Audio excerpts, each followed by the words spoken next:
All right, so we'll go ahead and get started. Thank you all for coming today to this forum, the Citizen Science Forum that the White House committed to at the 2015 Science Fair. Open science and innovation of the people, by the people, for the people. We thank you very much for coming out and making the trip to be part of the physical audience today, and also to the folks that are tuned in at home for joining in virtually today as well. I'm Jen Gustetic. I'm the Assistant Director for Open Innovation here at the Office of Science and Technology Policy at the White House, and I'm pleased to welcome you guys to this great discussion this morning. I'll be serving as your MC throughout the day. 170 people are here physically in the room with us today, and we have many, many more that have joined the live stream at whitehouse.gov/live. For the folks that are participating virtually, we encourage you to share your thoughts, tweet the comments that you like using the hashtag WHSitSci, White House SitSci. Also ask your questions to White House OSTP, at White House OSTP, using that hashtag. And if we can, we'll get to include some of the questions from social media during the Q&A as well for each of the panels. This morning, OSTP and the Domestic Policy Council posted a new blog post that outlines some new announcements being made today that Dr. Holdren will talk about in just a moment. And we encourage you to share that post far and wide with your colleagues. And again, we are so excited that you guys joined us today. We're really, really looking forward to an exciting day to build momentum in citizen science and crowdsourcing. So with that, I'll introduce Dr. Holdren. Dr. Holdren is the Assistant to the President for Science and Technology, the Director of the White House Office of Science and Technology Policy, and co-chair of the President's Council of Advisors on Science and Technology. Holding advanced degrees in aerospace engineering and theoretical plasma physics from MIT and Stanford, Dr. Holdren is a member of the U.S. National Academies of Sciences, the National Academy of Engineering, and the American Academy of Arts and Sciences, as well as the Council on Foreign Relations, and as a foreign member of the Royal Society of London. Prior to joining the Obama administration in January 2009, he spent 36 years as a faculty member at the University of California, Berkeley, and Harvard University, teaching energy, technology and policy, environmental science, and science and technology policy. He's been a recipient of the MacArthur Prize Fellowship, the Volvo International Environment Prize, the Tyler Environment Prize, and the Heinz Prize for Public Policy, among other awards. Please join me in welcoming Dr. Holdren.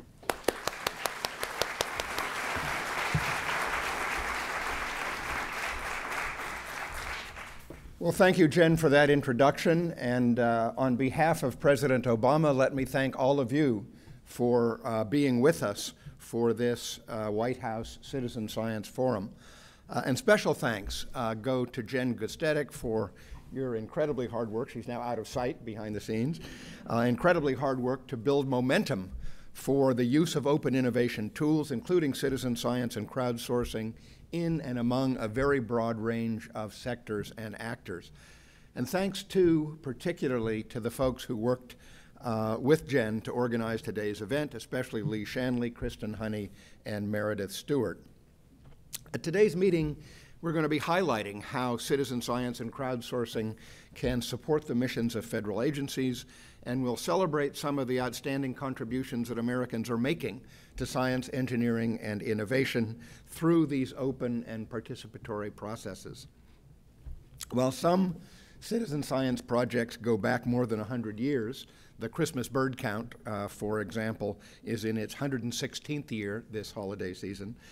Citizen science and crowdsourcing have been growing substantially over the last 3 decades. The benefits of citizen science and crowdsourcing are many. Citizen science and crowdsourcing enable research at large geographic scales and over long periods of time in ways that professional scientists would find difficult to manage if working alone. Public participation extends research into places that would otherwise be difficult to reach, from the top of high-altitude glaciers to our own microbiomes. Let me give a few examples of the impressive variety of high-impact science, citizen science and crowdsourcing efforts that are going on today.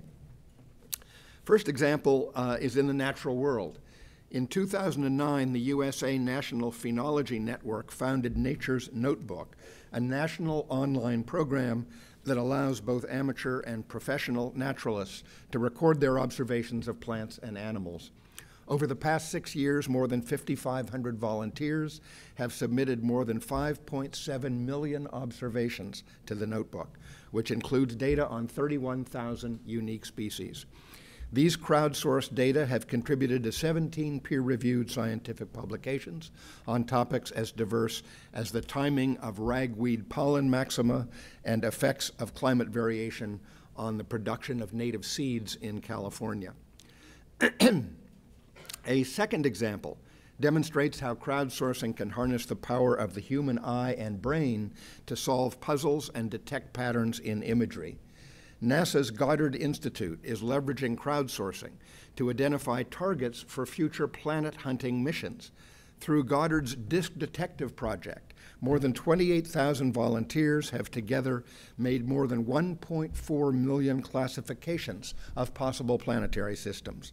I want to emphasize that because computer algorithms currently aren't sophisticated enough to be able to distinguish potential planetary systems from other bright objects in space, these classifications could not have been made on such a large scale without the assistance of human volunteers.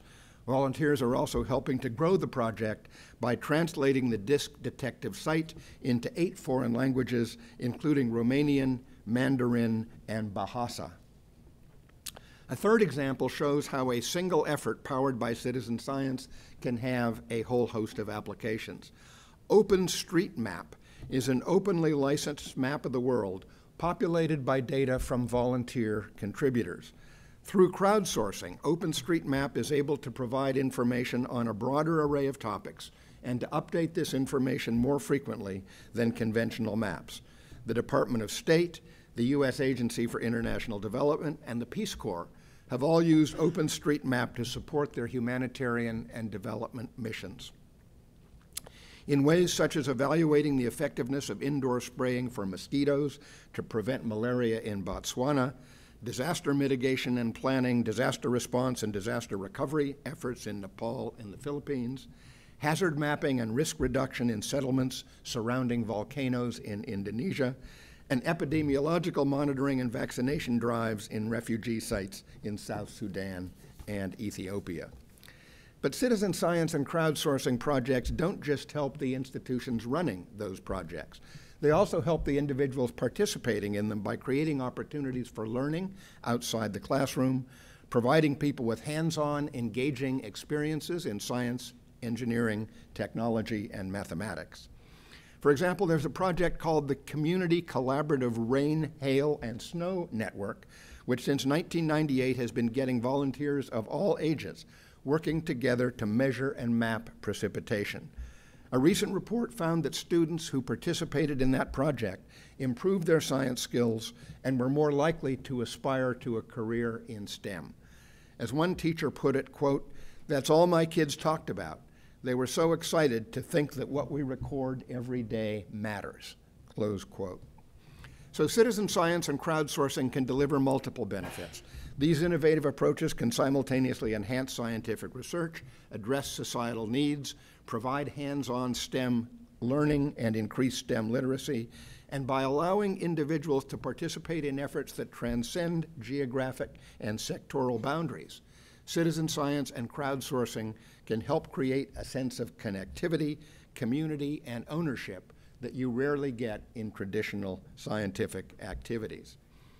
I'm delighted by the diversity of participants that we have in this room today, to see that researchers, students, community leaders, NGOs, entrepreneurs, academics, government employees, and others are embracing the value of citizen science and crowdsourcing. Indeed, the future of citizen science is going to involve networks and partnerships across all kinds of organizations. And I hope that the White House Citizen Science Forum will stimulate some new projects and collaborations. But since I myself am, at this point, a federal employee, I want to shine a special spotlight on the many federal agencies that have already put citizen science and crowdsourcing to work. Today, almost 24 different agencies run more than 85 different crowdsourcing and citizen science projects. These projects include everything from gathering real-time natural hazard information to measuring mobile broadband performance across America. Depending on your organization's needs and goals, these approaches can efficiently generate high-quality data or help solve other problems you might face. There is, of course, still a lot of room to build on this work.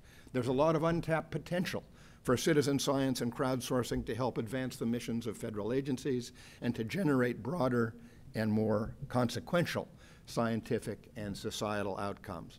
So I'm happy to announce that the White House Office of Science and Technology Policy is releasing 2 new products to encourage and support the use of citizen science and crowdsourcing at federal agencies and to provide guidance on the principles and practices that can maximize the value and effectiveness of these approaches in helping the government better serve Americans. First, I released today a memorandum to executive departments and agencies entitled Addressing Societal and Scientific Challenges Through Citizen Science and Crowdsourcing. This memo articulates 3 important principles that federal agencies should embrace to get the greatest value and impact from these citizen science and crowdsourcing efforts. First, citizen science must be held to the same standards as traditional science.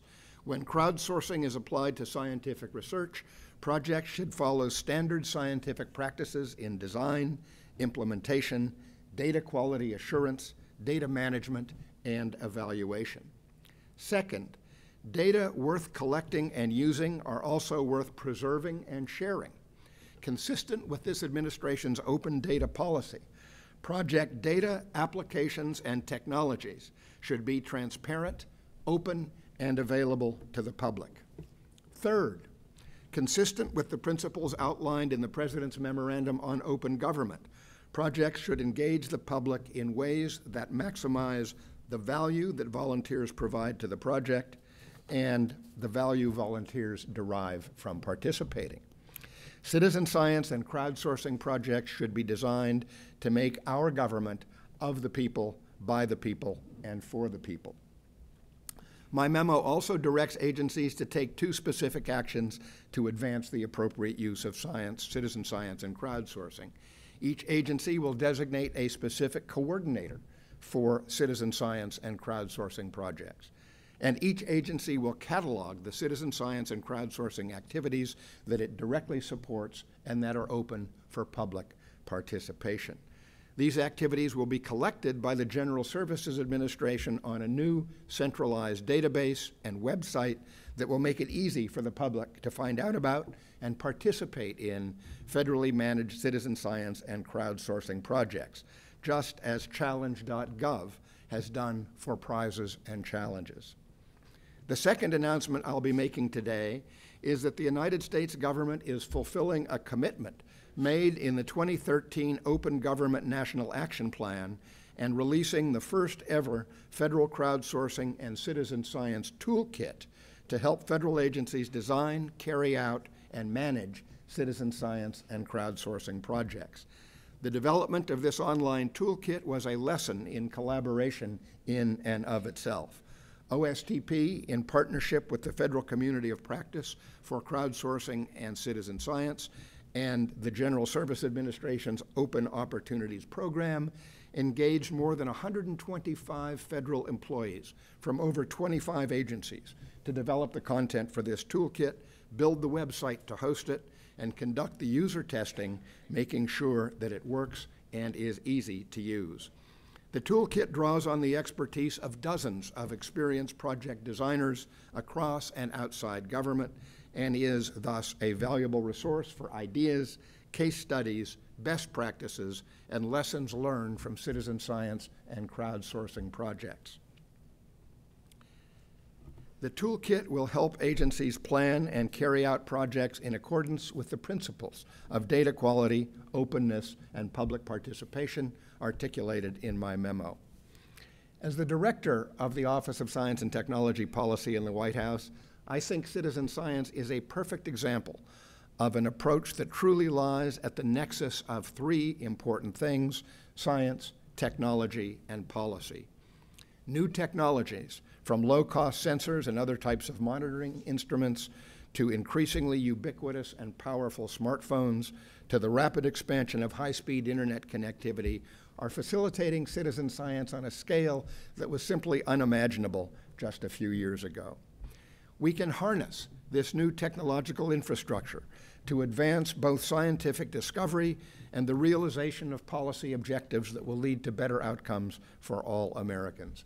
So I encourage federal employees and everybody to innovate and experiment, to be creative in using citizen science and crowdsourcing to achieve your goals. In closing, I want to acknowledge that the momentum around and enthusiasm for citizen science and crowdsourcing that we're here to celebrate today is a product of many people's hard work over the last several years. In particular, I want to acknowledge the Federal Community of Practice on Citizen Science and Crowdsourcing, or CCS. The CCS was formed organically in June of 2013 by a group of federal employees who are interested in raising the profile of and developing best practices for citizen science and crowdsourcing in government. In the past year, this community of practice has doubled in size, and it now includes representatives from over 42 federal departments, agencies, and bureaus.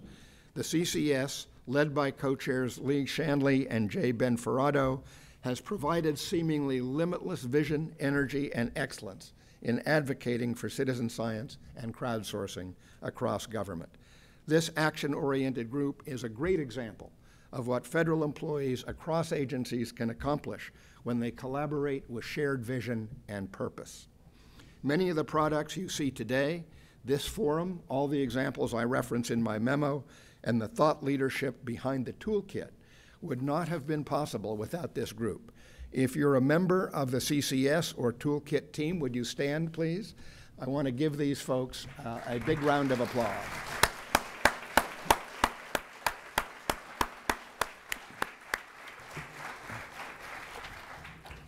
So let me just thank you all again for being here this morning. I'm looking forward to hearing about some terrific discussions. I'm going to have to run off to another meeting in the West Wing, but I will be fully informed of what is discussed here today, and I really am looking forward to it. I'm sure there are going to be some amazing new collaborations, projects, and impacts that come out of today's events. Thanks again.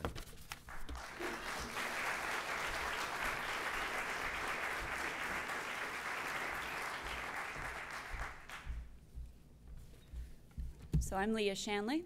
On behalf of the Federal Community of Practice on Crowdsourcing and Citizen Science, I would like to offer our appreciation and deep thanks to Dr. Holdren, Tom Khalil, Jen Gestetic, and the rest of the OSTP team for their support of our community. Today I'm honored to introduce Dr. Franz Cordova, the 14th Director of the National Science Foundation. Cordova has a very distinguished resume, including Chair of the Smithsonian Institution's Board of Regents, President Emerita of Purdue University, Chancellor of the University of California, Riverside, Vice Chancellor of Research at the University of California, Santa Barbara, and NASA's Chief Scientist.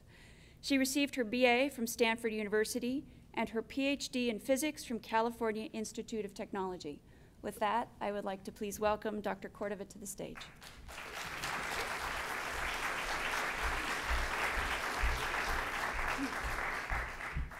Thank you, and good morning, everyone. It's very exciting to be part of the celebration of open science and innovation, and specifically the launch of a crowdsourcing toolkit. It's a visionary concept that will not only enhance science itself, but it can have the profound effect of broadening participation in a viral sense.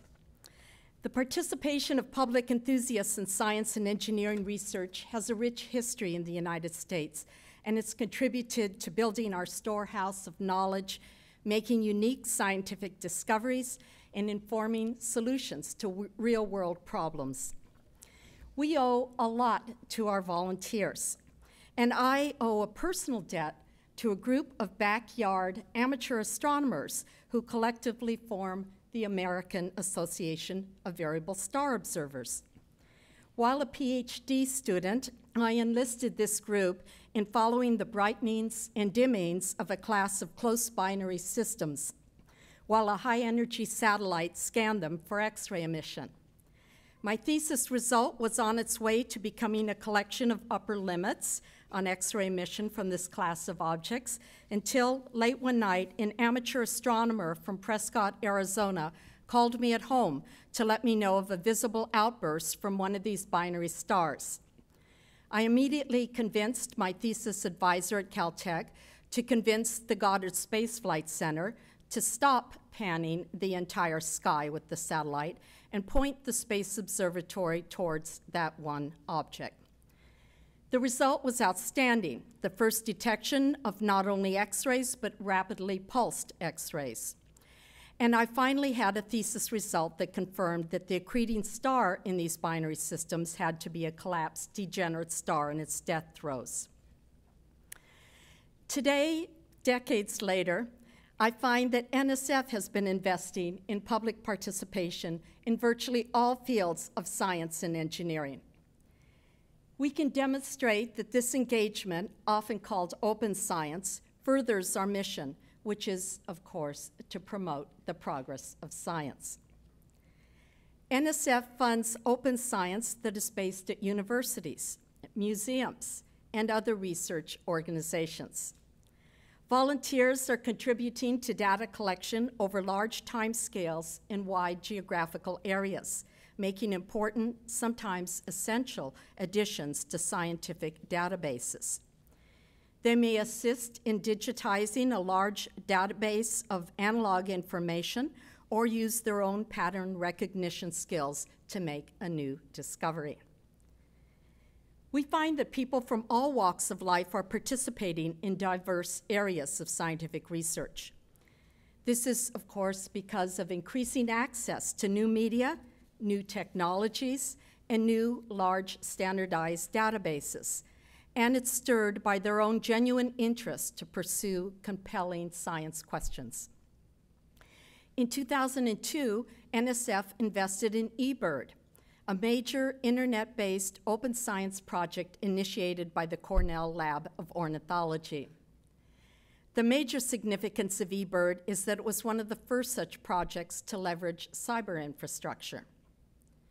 Volunteers nationwide uploaded millions of observations to the database, and that data catalog of eBird continues to grow with 9.5 million records in May of this year alone. The data submitted by volunteers in combination with advances in machine learning and online tools have contributed to our understanding of bird populations and their distributions and have informed decisions about species and land management on a continental scale. eBird tracks the quality of submitted data and has recently documented that the highest quality observers submit 80% of the data. In March 2014, Science magazine reported that eBird had been used in more than 90 peer-reviewed articles and book chapters that addressed ornithology, ecology, climate change, and statistical modeling, a reflection of the cross-disciplinary partnerships developed in much research. Another example of cross-disciplinary research informed by the public is a platform called Zooniverse, which developed from an earlier project that gave volunteers the opportunity to classify images of galaxies taken by the Sloan Digital Sky Survey. Zooniverse today hosts projects ranging from identifying bat calls to transcribing pre-computer era museum records, in addition to continuing work on astronomical images. NSF has made 18 awards to Zooniverse for projects that have supported scientific discovery, from spatial variability of larval fishes to measurement of the rate at which stars larger than our sun lose mass. Science magazine, again, reported in March 2014 that Zooniverse projects had, quote, yielded more than 50 peer-reviewed articles on topics ranging from galaxies to oceans. The common factor in these projects, a large set of data whose result benefited from both human and machine pattern recognition. NSF was also an early funder of research to understand how and what volunteers learn through participating in open science. NSF now funds projects from Washington State to Puerto Rico to Minnesota that seek to provide opportunities for volunteers to deepen their scientific expertise, analyze data, and take greater leadership roles in scientific research. Data have contributed to natural resource management, and volunteers have developed observing skills and learned how evidence is used in research and decision-making. And communities are using the data. An example is the Coastal Observation and Seabird Survey Team, a project based at the University of Washington that organizes coastal residents in Alaska, Washington, Oregon, and California to monitor sea cast bird carcasses. A further example, an award NSF has made in past months aims to increase our understanding of the brain's information processing ability by tracing neuron interconnectivity. The project is based at the University of Washington and seeks to approach the problem of mapping neuron pathways by engaging the public through an online game. And there are other ways to engage the public. NSF-funded decision-making under uncertainty collaborative groups are aimed at increasing participants' understanding of decision-making processes, developing tools to support decision-makers, and facilitating interaction among researchers and decision-makers. An example is the project based at Arizona State University, the Decision Center for a Desert City, which addresses the challenges of policies for the use of water drawn from the Colorado River. Public participation in research is definitely increasing. And as the added value of public participation is more widely recognized, I'd like to announce that the National Science Foundation is committed to a new agency priority goal on public participation in STEM research. The goal is to, quote, build the capacity of the nation to solve research challenges and improve learning by investing strategically in crowdsourcing and other forms of public participation in science, technology, engineering, and mathematics. NSF will continue to fund science and engineering researchers who can expand their reach by actively engaging the public. We at the National Science Foundation look forward to continued and growing contributions to the public to solve some of the most pressing and exciting challenges that we face. Thank you.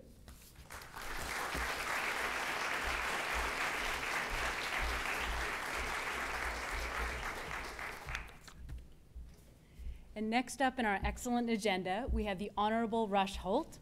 The Honorable Rush Holt is the Chief Executive Officer of the American Association for the Advancement of Science and executive publisher of the Science Family Journals. Dr. Holt has been a teacher, scientist, administrator, and policymaker, including positions at the Princeton Plasma Physics Laboratory and Swarthmore College. He holds a patent for improved solar pond technology for harnessing energy from sunlight and has worked with the U.S. State Department, where he monitored the nuclear programs in various countries. He also served for 16 years in the House of Representatives for New Jersey's 12th Congressional District, where he advocated for federal investment in research and development, science education, and innovation. Dr. Holt has been a longtime champion for open science and the democratization of science. Welcome, Dr. Holt.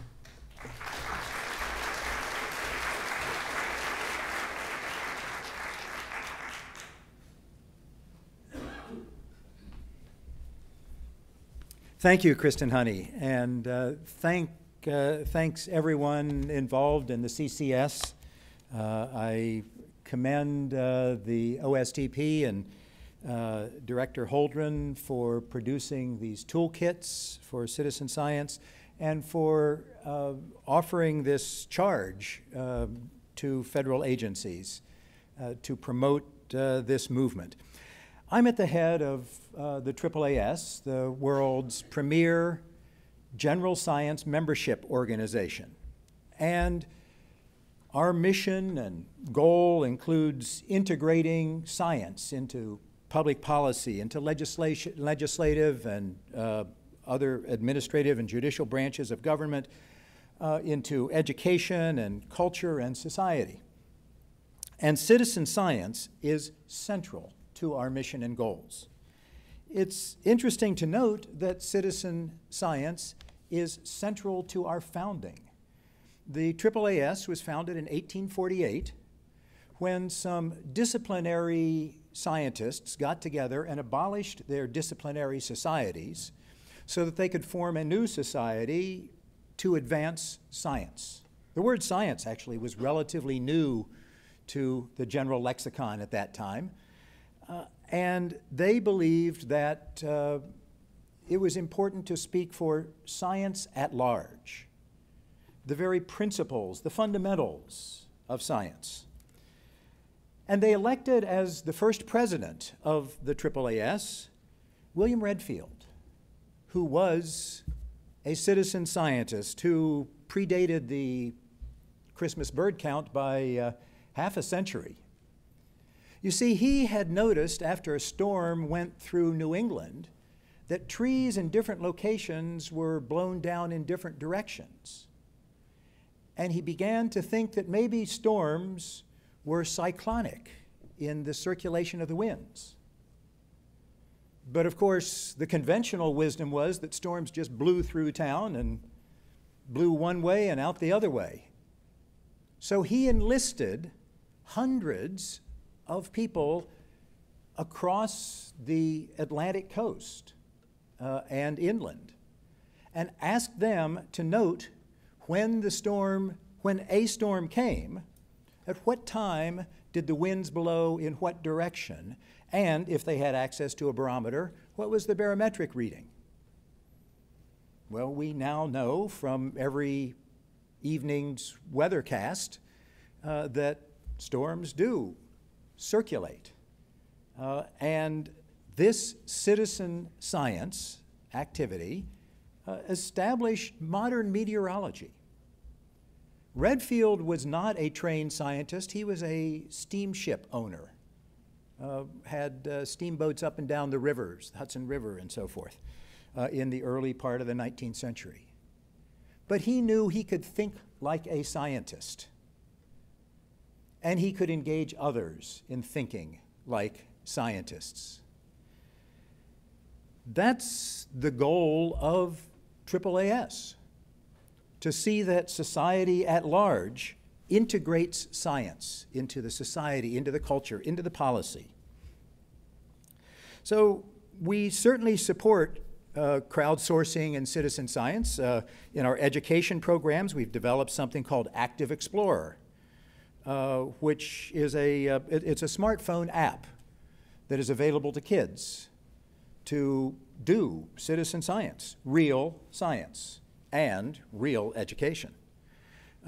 We have programs to incorporate cooperative programs in the schools to look at meteorology around the world, consistent, I would say, with our founding. We have publicly endorsed the goals and the principles of Senator Coon's legislation, the Crowdsourcing and Citizen Science Act. Many of our members, of course, have taken part in these celebrated citizen science activities, looking for gravitational lenses. Some of you may know these are the subtle signatures that you can observe when massive objects block a light source, but bend the light so that you can see from Earth the light that would be obscured by those massive objects. And you can deduce something about the masses of those objects. It requires some pattern recognition that humans are good at, just as humans are used for typing galaxies, because you have to recognize forms and patterns, and humans do that well. David Baker published an article in Science about protein folding. The way proteins that are made in biological cells fold has a lot to do with how they function. And They try to arrange themselves in a low energy state, but there are lots of possibilities. And David Baker, in an article in Science and subsequently recognized by the AAAS Newcomb-Cleveland Prize, enlisted, I think, thousands of people, many people, in looking at how the proteins might fold, to find novel foldings that could be important for at least the understanding of biology, if not for human health. Recently in Science Advances, the AAAS new open access journal, I recommend it to you, by the way, fine journal. Science Advances, online, free to the user. We published an article about work that had been sponsored by the U.S. Geological Survey of how smartphones can be used in real time to detect and measure and categorize earthquakes. And in fact, it can be done in time to give warning because radio waves travel faster than seismic waves. You can then warn cities, population centers of coming earthquake severity. And it was a nice article earlier this year. We've followed all of those things at AAAS and care about them a lot. We hosted at the last annual meeting, by the way, David Baker, the protein biologist, spoke on this subject at our annual meeting. And we also hosted the first meeting of the Citizen Science Association, which is off to a good start now, and I urge you all to get involved in that. Because citizen science has all sorts of advantages. Labor that is distributed in space and time. Many hands make light work, but in some cases, many perspectives make work possible. You can accomplish things that individuals cannot accomplish by having multiple points of view, multiple people practicing, contributing to the observations and the experiment. And of course, it can be conducted without any limitation by region or race or age. It is democratic, small d, I don't want to get partisan here, democratic science. It can speed discovery, but actually make possible discoveries. And by giving you large statistics, it makes it possible to do lots of cross-cutting statistical analysis that might be impossible if you have one researcher collecting data for one experiment. It's open. Now, this is something that is essential to science. It's something, open communication is one of the principal goals of the AAAS or of scientists anywhere. And I would argue it goes beyond that. The United States is open and democratic, not just in our political system, but intellectually as well. We are, back to our foundings, rooted in the scientific way of thinking. Not just Benjamin Franklin and Thomas Jefferson and Benjamin Rush and the acknowledged scientists.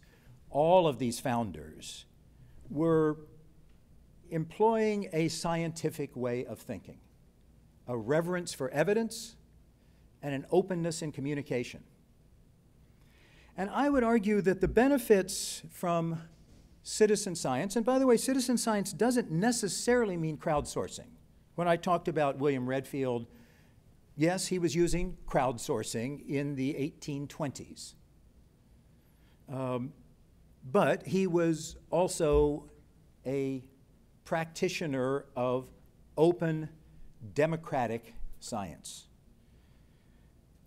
And I think that's really what we stand to gain from the citizen science movement, even more than good scientific discoveries. What we stand to gain is what we badly need today: a reverence for evidence in our population and our policymakers, an understanding of how science works, an ability to evaluate evidence on your own. Scientists, of course, have developed the ability to evaluate evidence. That's what scientists do. I think the American traditional ability to think like scientists has eroded somewhat. There are fundamental misunderstandings right now, widespread in our society, about vaccines and public health, about climate change, about evidence-based economics, about biological evolution. Our legislative and policy and public behavior suffer because the public forgets that they, ordinary people, have the ability and, I would argue, the responsibility to evaluate evidence. They think that science is for the scientists, specially trained, highly trained, esoteric scientists. Scientists develop a reverence for evidence. Citizen scientists do too. And what they learn and what they can communicate to their sisters and cousins and aunts and their coworkers and everyone else is that science is not just for the specialists. That science, in other words, asking questions so they can be answered on the basis of evidence, the ideas can be communicated openly and somebody else can check your work, that is accessible to all. And not just accessible to all, it is essential that everyone practice this, at least to some extent, for the sake of our society and our policies. Thank you.